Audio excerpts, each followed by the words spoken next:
जब भी आप कोई ग्रीन कलर का पेपर देखें और उस पर लिखा हो यूरो, तो समझ जाएं वो है ग्रीन यूरो बॉन्ड।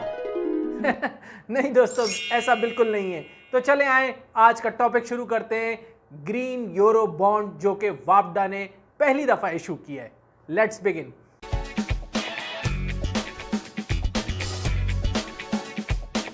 अस्सलाम वालेकुम दोस्तों, this is Safi with you. दोस्तों, वापडा ने पहली दफा ग्रीन यूरो बॉन्ड इशू किया है। तो सबसे पहले तो ये समझते हैं कि इसे ग्रीन क्यों कहते हैं और यूरो बॉन्ड क्यों कहा जाता है। बिल्कुल ऐसा नहीं है कि ये हरे रंग का होता है और बिल्कुल ऐसा नहीं है कि ये यूरो करेंसी में होता है। देखिए, इसको ग्रीन इसलिए कहा जाता है क्योंकि कोई भी ऐसा बॉन्ड जो कि क्लाइमेट से रिलेटेड हो, क्लाइमेट चेंज से रिलेटेड हो, यानी कि और उसमें अगर वो आपको फ्लड से बचाने के लिए हो कोई ऐसा प्रोजेक्ट, या फिर फिशरीज के लिए हो, तो वो ब्लू बॉन्ड भी बन जाता है। तो इससे रिलेटेड जो बॉन्ड इशू किए जाते हैं उसको ग्रीन बॉन्ड कहा जाता है, ख़ास तौर पे क्योंकि वो आपको क्लाइमेट चेंज से हवाले से आपके वो प्रोजेक्ट्स आप बना रहे होते हैं।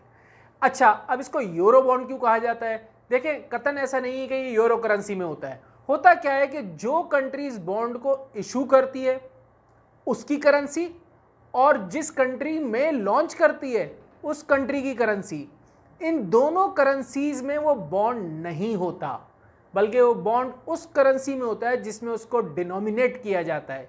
यानी कि पाकिस्तान ने ये बॉन्ड जो है वो लॉन्च किया है, तो पाकिस्तान की करेंसी PKR है। लेकिन इसको लंदन स्टॉक एक्सचेंज में लॉन्च किया है, वहाँ की करेंसी GBP है। लेकिन ये इन दोनों करेंसीज में नहीं है, ये है डॉलर्स में। इसलिए इस तरह के स्ट्रक्चर को कहा जाता है यूरो बॉन्ड। तो वापडा ने ये जो बॉन्ड इशू किया है, इसका नाम है ग्रीन यूरो बॉन्ड। अच्छा, अब मैं इसकी मजीद तफसील बताने से पहले ख़ास तौर पे उन तमाम स्टूडेंट्स से कहूँगा जो कि कॉमर्स में अकाउंट्स पढ़ते हैं, फाइनेंस पढ़ते हैं, कि ज़रूरी नहीं है कि आप सिर्फ अपने कोर्स की चीज़ें पढ़ें, बल्कि इस तरह की चीज़ें जो लॉन्च होती हैं लाजमी उसको भी स्टडी किया करें। अगर आप स्टूडेंट हैं तो आपको जो है जब आप जॉब के लिए जाएंगे तो आपको फ़ायदा होगा, और अगर आप जॉब पर हैं तो आप ये डिफरेंशिएट क्रिएट कर सकते हैं, यानी कि एक डिफरेंस आ जाएगा आपके अंदर और दूसरों के अंदर नॉलेज की लिहाज से। टॉपिक शुरू करने से पहले मैं कुछ फैक्ट्स इसके शेयर कर देता हूं आपके साथ। 2007 में इसकी शुरुआत हुई थी। 2008 में वर्ल्ड बैंक ने इसका नाम रखा था ग्रीन बॉन्ड, क्योंकि ये क्लाइमेट से रिलेटेड जितने प्रोजेक्ट्स थे उसके लिए ये इशू किया जाता है या लॉन्च किया जाता है। अगर मैं बताऊं तो आपको इसमें कीनिया और नीदरलैंड में सबसे बड़े जो है वो ये आपके यूरो बॉन्ड इशू हुए थे 6 बिलियन के। अच्छा, उसके अलावा जो है इसमें जो रिस्क है ख़ास तौर पे वो एक ग्रीन वॉशिंग का होता है रिस्क, उसके अलावा हाई कॉस्ट होता है, उसके अलावा इसमें जो है वो इसके जो मार्केट्स में चेंजिंग होती है वो भी इसका एक रिस्क फैक्टर होता है। मैं आपको सिर्फ बेसिक चीज़ें बता के आगे निकल जाऊंगा ताकि पाकिस्तान ने जो इशू किया उसके ऊपर हम आ जाएं। अच्छा जी, मैं आपको बता चुका हूं कि ग्रीन क्यों कहते हैं और इसको यूरो बॉन्ड क्यों कहते हैं। अच्छा, अब ये देखते हैं कि देखिए वापडा ने जो इशू किया है ना, लॉन्च किया है, तो वापडा को जो है ना वो सिर्फ $500 मिलियन के लिए वापडा ने इसको लॉन्च किया था, और वापडा ने इसका जो प्राइसिंग रखी थी वो 7.5% रखी है इंटरेस्ट रेट इसके ऊपर। लेकिन इंटरनेशनल इन्वेस्टर्स इसमें इतने ज़्यादा समझ लें कि इंटरेस्टेड थे कि इसको लॉन्च करते ही $3 बिलियन जो कि 6 टाइम्स वैल्यू है उसकी जो है ना वो ओवर सब्सक्राइब्ड हो गया ये। यानी कि इतना देखें पाकिस्तान अब स्टेबल होता जा रहा है। अच्छा, वापडा को जो टोटल ज़रूरत है वो $2.2 बिलियन की है, जिसमें से पहले 2 सालों में $1.1 बिलियन की ज़रूरत है, तो जो कि नियमिर बादशाह और मोहम्मद डैम्स के लिए। लेकिन पाकिस्तान ने अभी सिर्फ रेस करना है, यानी कि वापडा ने इस वक्त सिर्फ रेस करने थे $500 मिलियन, इससे ज़्यादा अभी नहीं करने हैं। बाकी फ्यूचर में करने होंगे तो वो फिर से लॉन्च कर देंगे।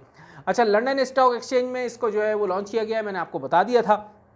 10 ईयर का ये है बॉन्ड, और इसकी जो मैच्योरिटी है वो 2031 में है। 7.5% इस पर रेट दिया गया है, और इसमें इसके जो ऑर्डर बुक जो हुआ है वो मैंने अभी आपको बता दिया। दोबारा यहाँ लिखा हुआ है कि $3 बिलियन जो है वो ऑर्डर बुक हो रहा था, जिसमें बड़ी बड़ी कंपनीज शामिल हैं, गोल्डमैन सैक्स, ब्लैक रॉक, ब्लू बे और UBS, एशमोर, ये बड़ी बड़ी कंपनीज इंटरेस्टेड हैं इसके अंदर, जिन्होंने जो है इसमें सब्सक्रिप्शन दी है। ये गोल्ड प्लेटेड ट्रांजैक्शन है समझ लें। जिसके लिए पाकिस्तान ने जो टॉप इंटरनेशनल बैंक है जेपी मॉर्गन, उसको जो है ये उसके साथ ये काम शुरू किया। उसके अलावा डॉइचे बैंक, स्टैंडर्ड चार्टर्ड बैंक शामिल है और हबीब बैंक जो है वो एज अ को मैनेजर है। इसमें जो बड़ी 3 एजेंसीज़ हैं S&P, मूडीज़ एंड फिच, उनसे इसकी रेटिंग ली गई तो वो स्टेबल आई, जैसे कि पाकिस्तान गवर्नमेंट की भी स्टेबल दी है, इसी तरह इस बॉन्ड की भी दी है उन्होंने। तो ये मैं बताऊं, ये कंप्लीट कॉन्फिडेंस शो किया इंटरनेशनल इन्वेस्टर्स ने वापडा पे भी और पाकिस्तान पे भी। तो ये इसके कुछ फैक्ट्स थे। देखिए, मैं हमेशा ये कहता हूँ कि भले आप एज ए इंडिविजुअल आपसे रिलेटेड नहीं है ये, लेकिन इस तरह की चीज़ें जो है ना, एक तो हमें बूस्ट करती हैं कि यार हमारा मुल्क है और लोग जो है उसमें इतने इंटरेस्टेड हो रहे हैं और उसमें इन्वेस्ट करना शुरू कर रहे हैं। तो इस तरह की पॉजिटिव इन्फॉर्मेशन अगर हम लोगों के साथ शेयर करेंगे तो क्या है, हमारे मुल्क का फ़ायदा होगा। तो इसीलिए मैं आपसे भी कहता हूँ कि आप भी जैसे मैं आप तक इस बात को पहुँचा रहा हूँ, तो आप दूसरे तक पहुँचाएं, ताकि जो है पूरी दुनिया में जो पाकिस्तान का नेगेटिव एक समझ लें कि व्यू है लोगों के सामने, वो ख़त्म हो और लोग हमारे मुल्क में इन्वेस्ट करें, ताकि हमारा मुल्क भी तरक्की की तरफ और मज़ीद गामज़न हो।